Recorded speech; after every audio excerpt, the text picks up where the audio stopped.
Hi guys, Andy N, spoken label. Friday night, yeah. Bit of a late one as well tonight, but we've got a dear friend of us today over in the New York area. And we had this lady on, was it about 2 years ago, Christine, last time, wasn't it? I seem to recall. Yeah, I think it Yes, was. it's a couple of years back, and we've got the fantastic Christine Stoddard with us today. Now, Christine has got that many projects going and on the go. She makes me look like an amateur, but I love chatting to her. We had a great time 2 years ago, and I want to get her back on today because she's got a lot more things on the go and what's coming up.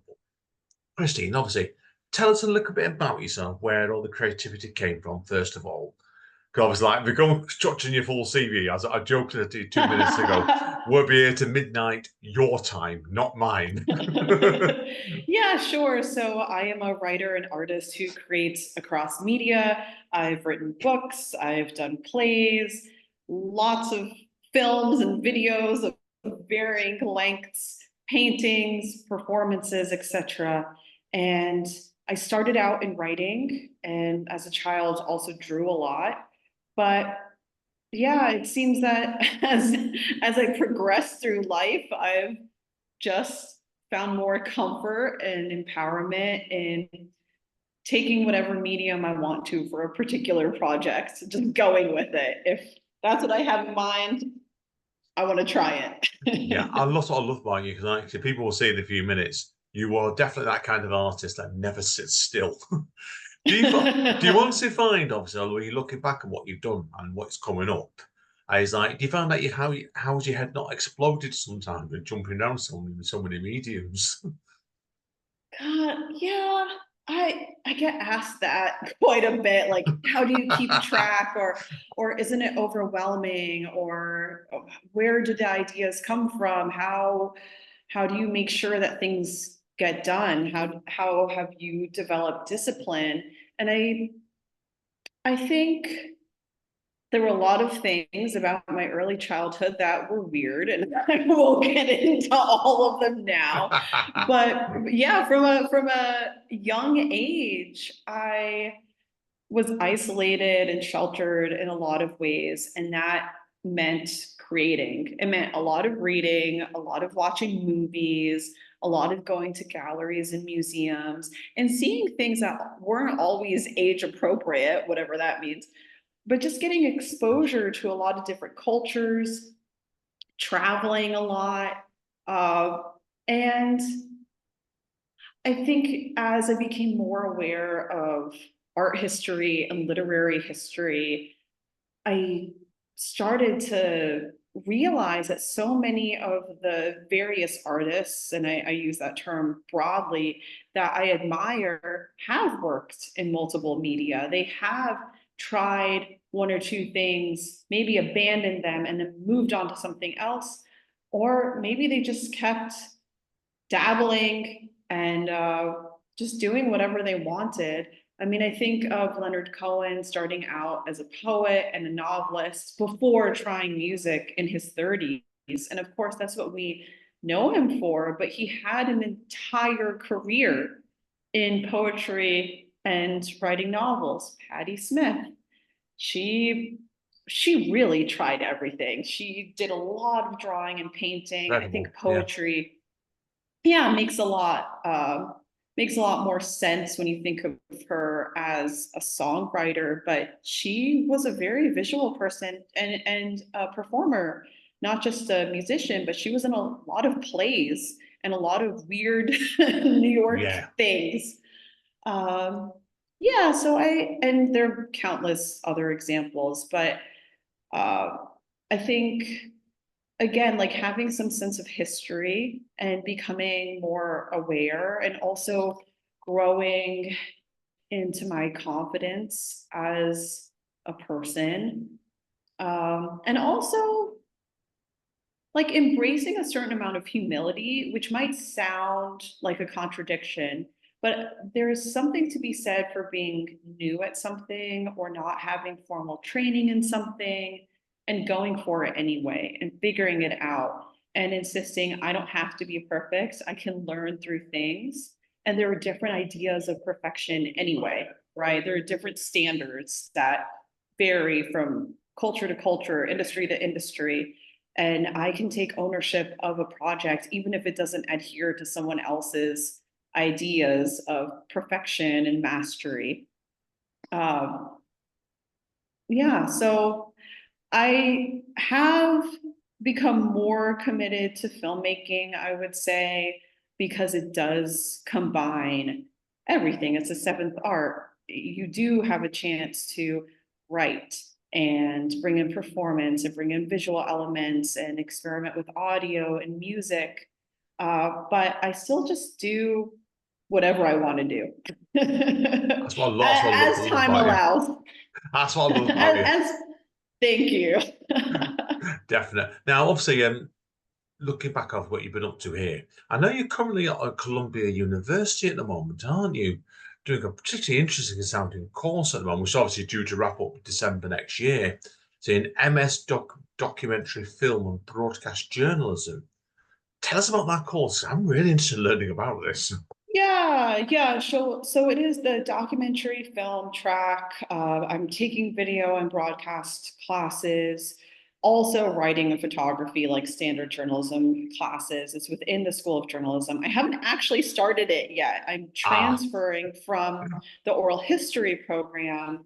I was at Columbia last year during the Gaza protests and encampment, so a very traumatic oh yeah. year. I can And imagine what that would be. That would have been a book like in England as a bundle of laughs. Not. yeah, oh my God. Yeah, it was so tense. But I was in the oral history program in the fall and the spring. I was there full time in the fall, and I just felt like it wasn't the right fit. I had gone into that program knowing that it was interdisciplinary, but there really was a lack of feedback. And even though we had professors who had different kinds of arts and literary backgrounds, we had other professors who were more social scientists or historians or anthropologists. And there really wasn't the kind of consensus in the program. There wasn't like a program philosophy that really seemed to permeate every class, right? And I had done my MFA, that was in digital and interdisciplinary art. That was at the City College of New York. And there it seems like the department had it's not just what was in the text, right? Of this is what the department is. It really felt like every professor agreed with that philosophy, and that the students who were in the program also agreed. Not that things couldn't be challenged, but that people generally had sensibilities that agreed with one another, or at least like meshed with one another. And everything in my MFA seemed to progress in a certain way where I felt like I was constantly being challenged, getting critiqued, having all sorts of feedback. But the oral history program was not like that at all. Um, there wasn't this idea that we had to, or at least it wasn't enforced that we had to edit our work really thoroughly. And that bothered me because I came into the program knowing that I wanted to do interview-based work. I was already doing interview-based work, but I had a scholarship, and that was one of the reasons why I came to Columbia for a second master's. As you do. But yeah, as you do. I just wasn't, yeah, I wasn't satisfied with the type of feedback that we were receiving, and I wasn't satisfied with how we were being graded. I literally got all A's for like that is part of their philosophy. No, I mean applause, it's nice, but I didn't feel like I earned any of those grades except for one course where the professor really did challenge us. And unfortunately, she's going on sabbatical. So it's like I'm not coming back here for the second year. I did take a class in the journalism school, and as I learned more about that school and I learned that their documentary track really does allow you to take ownership over a project, you are going to receive feedback every single week. As one professor told me, hey, maybe we give too much feedback. Like, well, that's what I want. Yeah. I, Exactly. I'm I not, think to progress as an artist, you've got to be pushed. And a good teacher that will Yes. give you so much feedback. You come back yourself thinking, Yes. oh wow, yeah, Yes. no, I get it. I agree with you completely. Yeah, I'm not here for someone to say, oh, excellent, you're so wonderful, Christine, your work and blah, blah, blah. No, I mean, of course, like some compliments, some positive reinforcement, but I want to know how to get better. So that's why I'm transferring into the program in the journalism school. And yeah, I'm told that it's a very rigorous program, so watch out. But I'm ready for it. Bring it on then. Get your libretto boxing gloves on, Yeah, definitely. So yeah. yeah. Now, the next thing I want to talk about, and you've hinted to me off camera already, is not particularly interested in this, but when I did a quick, I always like a quick Google research on people where I speak to them. And this one came up straight at the top of the Google search charts was when you came up with, was it 10 most inspiring women in an MSN article? And I was sat there thinking, oh God. So I want to know how this article came about then. Yeah, thank you. So it's top 10 most inspiring women to look out for in 2024. And one of my friends was teasing me, asking what the reward was and if he should report me if once he sees me. Yeah, Brilliant. so the editors just reached out to me by email and yeah, had apparently seen different social media things and looked into my different creative work and wanted to profile me. So it was an email exchange. And as I have told other friends and acquaintances, like it wasn't that exciting compared to some of the other press that I've received, even though Yeah. this is a national outlet and internationally known, because it really was just some email back and forth to confirm some things, verify information. But yeah, no photo shoot, no phone or Zoom interview, Oh, certainly no excellent. going to the office. But hey, I'll take it. Bring it. Anticlimactic, but I'll take it. Oh yeah, bring it on. You can say you definitely made it when you get under MSN 10 lists, anyway, that's for sure with it. Now, obviously, seriously back to your work. Now, obviously, first thing I want to talk about today is obviously, I know you've just had your first film acceptance, haven't you, for one of your films, for My Afternoon with Maya Weavers. So, do you want to tell us about that next? And obviously, tell people a little bit what the film is and what's going on with this project then. Yeah, so when I was at City College doing my MFA, I had the chance to go to El Salvador, which is my mother's home country, for the first time ever in my life. She left because of the civil war there and never went back. So I never had a sense of what her homeland was like from first-hand experience. And there was a lot that she didn't share because of the traumas of war. And that's very common for Salvadorans of her generation, I've found. Well, I can believe Surprise, that. surprise. But I wanted to go, and City College funded my trip there. I got accepted into an artist residency that was for diaspora like me, mainly millennials who just didn't have any kind of relationship with the country. And that was a beautiful trip, but it was also pretty sheltered because that was at a time of a lot of gang violence. You didn't really see people walking in the street, certainly not alone, and certainly not foreigners. So I did go to different cultural institutions, but for the most part, I had a chaperone everywhere. There wasn't really much street life happening. And I spent a lot of time at the residency, which was this beautiful, like hacienda, like this farm, not even a farm, like a country house overlooking this volcanic lake. And yeah, it was just splendid. And I had access to all this archival art from the Civil War because this unique archive was housed there. So yeah, when I came back, I made a lot of work related to like uncovering Salvadoran diasporic experiences, kind of processing things that I learned about the war and indigenous genocide, etc. And I've made a lot of work about that stuff since then. But this year I went to Guatemala because my mom she's not from there, but or ever lived there, but she does have ancestry there. Her maternal grandparents were from there. And it's also Central American country. It has a very vibrant Mayan, I can't even say community because it's singular, because it's many communities. They just have a big Mayan population, and like Mayan life is just, and ways of doing things are a lot more open there and a lot more visible than they are in El Salvador, where there was an indigenous genocide ordered by the government. And there was in Guatemala too, make no mistake. And I won't get into all the history between the differences and why that sort of indigenous tradition is more visible in Guatemala, but it is. So when I had the chance to go to Guatemala back in May, that was one of my goals, was to really become more involved in street life, in daily ways of doing things, to just meet people as much as I could, because in El Salvador, I didn't really have the chance to do that.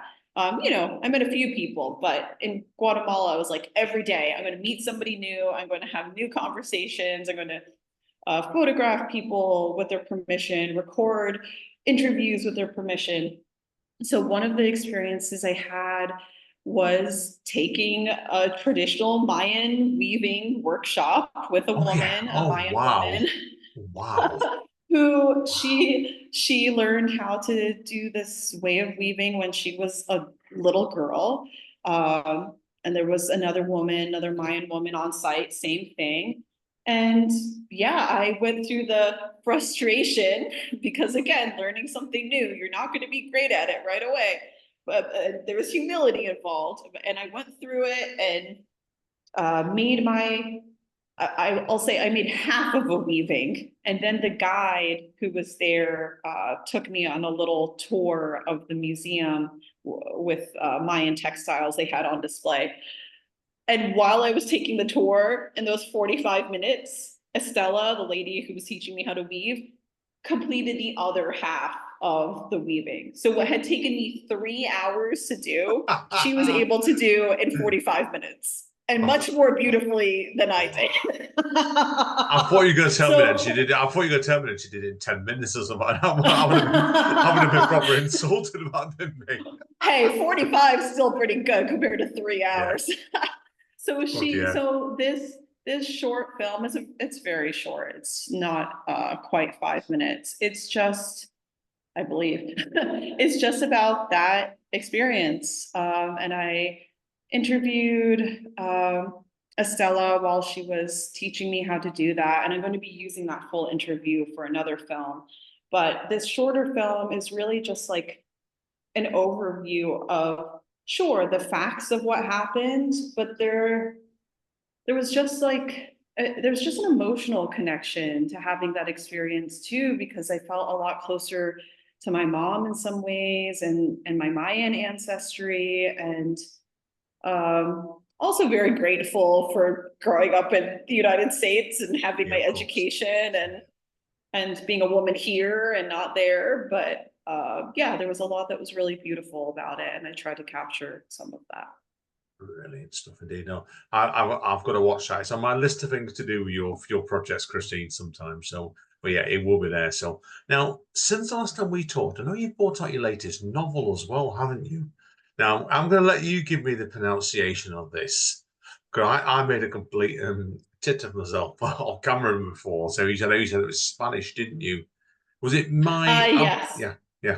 Me Abuela, Queen of Nightmares. Yeah. It's Tell a us about this stage then. play. Yeah, it's a full-length stage play. So not a novel, but it has been published as a book.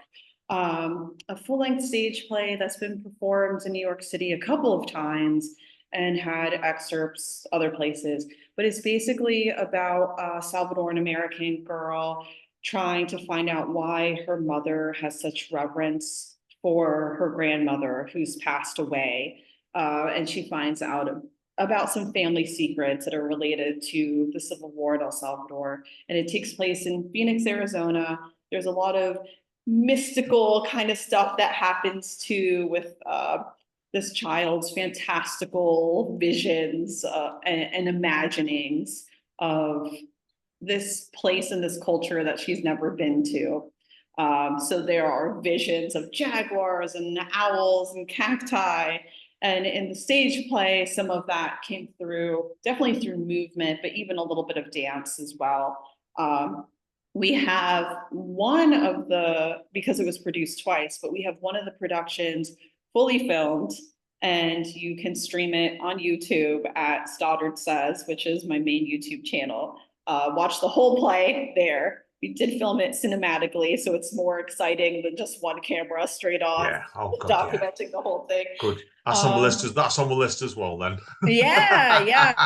Please watch it. I hope. Yeah, we had an incredible team put that together, and yeah, I mean the books are also available. The play was first published in a book with another play, not my play. And of course, I can't remember the name of that play right now, but the book is called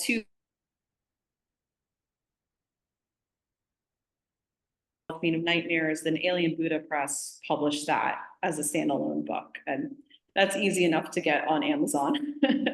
Brilliant. Okay, I'm gonna have to do next then. Obviously, keeping on that theme, because I know you've been involved, haven't you, as well, with some TV programs, which I don't know if you mentioned last time to me about these, and I want to learn about both of these as well. So don't mind if I get this right now. I'm going to get this wrong here today. I'm tired today.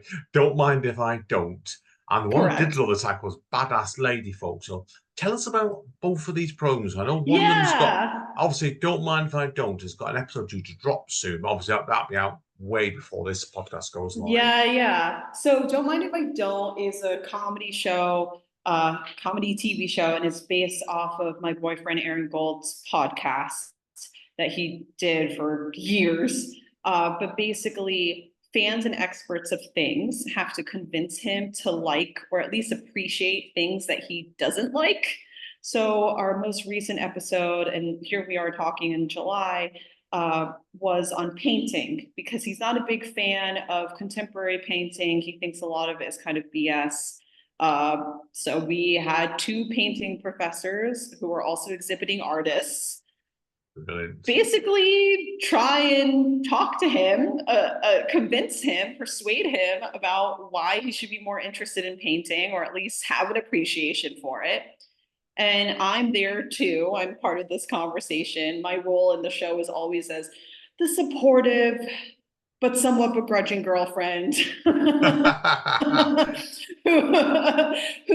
is accomplished in a few fields, and Aaron is a little bit of a bratty boy who needs to be shown how to just grow up and pay attention and learn a few things. But what I love about the painting episode is that both of the professors actually give him a little painting lesson, and he tries and he goes through with it. So he does one painting lesson in acrylics, and his commentary is just so silly and great. And then he also did one in watercolors, and there's some other fun stuff that happens. But we should, by the time this particular episode of your show drops, have our episodes on fashion and Shakespeare out. So you can watch the show, Don't Mind If I Don't, on YouTube from anywhere in the world at youtube.com/@don'tmindtheshow.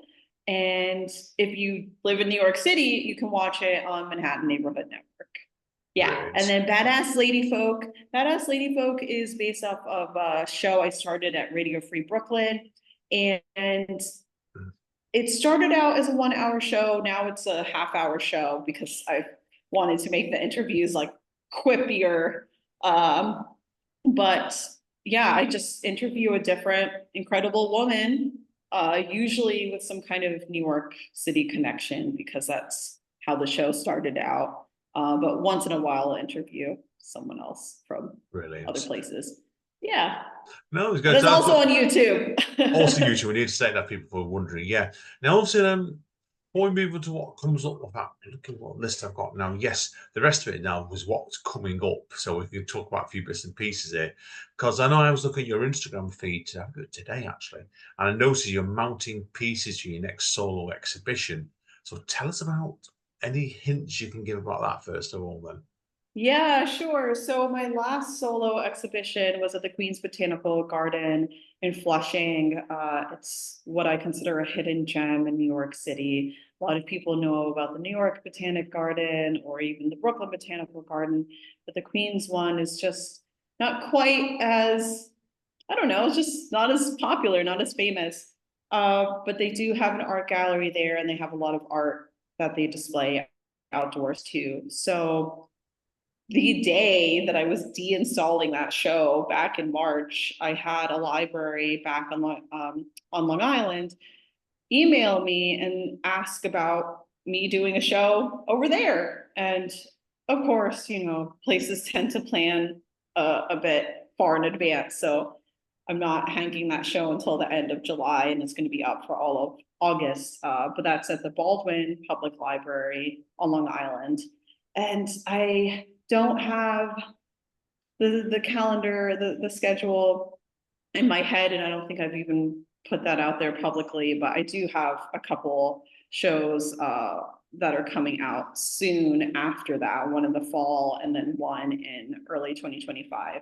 But that it's a painting show with some small sculptures. I'm going to be showing a lot of the work that was at the Queens Botanical Garden at this show. So I will luckily be able to transfer things that had it sold or not on display other places there. But I did mount some new work, including stuff that I made while I was in Guatemala.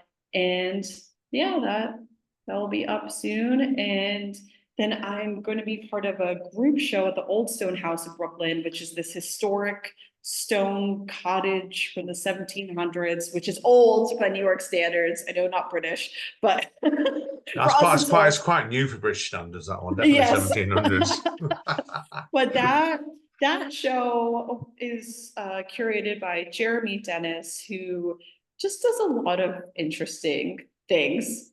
But I'll have like one huge photograph, something like 4 feet wide, 3 feet tall, something like that, in that group show. I am trying to print more of my photography on campus, but it's expensive, so I have to wait for basically when someone else commissions me to do it. Yeah. Now, the last thing I want to talk about today before we do the hard sell is I know you're involved. You told me before, this project's not started yet, but it sounds really interesting. Is you're going to be one of the artists selected for the Human Impacts Institute's Urban Environmental Health Lab. I want to learn all about this because this sounds really interesting. This does. Yeah, I found out about it only a couple of weeks ago and applied, and luckily their turnaround time for acceptances was very fast. Because some of these things you wait like 6 months before you get an answer. That's usually a rejection, right? Got bugger off, yeah. Bugger off, they say in England, yeah. Yeah, got to shoot your shot. But with this residency, they are putting adults and teenagers. So they have one adult artist who, not like pornographic adult, but like adult age artist who will be placed at an environmental organization, a nonprofit organization in New York City for 2 weeks, basically to learn about how that nonprofit runs logistically, but also like the more fun part is learning about their mission and what they're fighting for and how they're trying to combat climate change, if anything could be done about that anymore. And at the same time, there are going to be 2 youths who are there alongside me. I'm supposed to be making a piece of art that will be done in August that is somehow inspired by this experience. I'm going to be making some kind of film or video and delivering that in August. And because I haven't done the residency yet, and also I don't even know which organization they're pairing me with, I don't really know what kind of film it's going to be. If it's going to be poetry film, a documentary, a short narrative, who knows? Yeah, but they have selected all kinds of different artists for this. So some of them are like me. I mean, in New York, you find it seems like a lot of people like me who are interdisciplinary and work across media, but some of them are much more, some of the artists are much more traditional and strictly one kind of artist. So I'm curious to see what will come of it. I'm curious about the teenagers who will be shadowing me. And yeah, I don't know much because I haven't started it yet. But it's sometimes good that because is you don't know what you're going to step it into, and it's gives you that adrenaline rush. Definitely, so good luck, man. Yeah. Definitely. So yeah, I'm looking forward to reading more about this. I'll keep my eyes open for that. Definitely. So obviously now I want to give you a time to do a bit of reading this in the second half, as you know. But give us a hard sell then. Where can people get hold of all your publications, and where do you recommend you go? Yeah, definitely go to my website, worldofchristinestoddard.com, and my books are all under the books tab.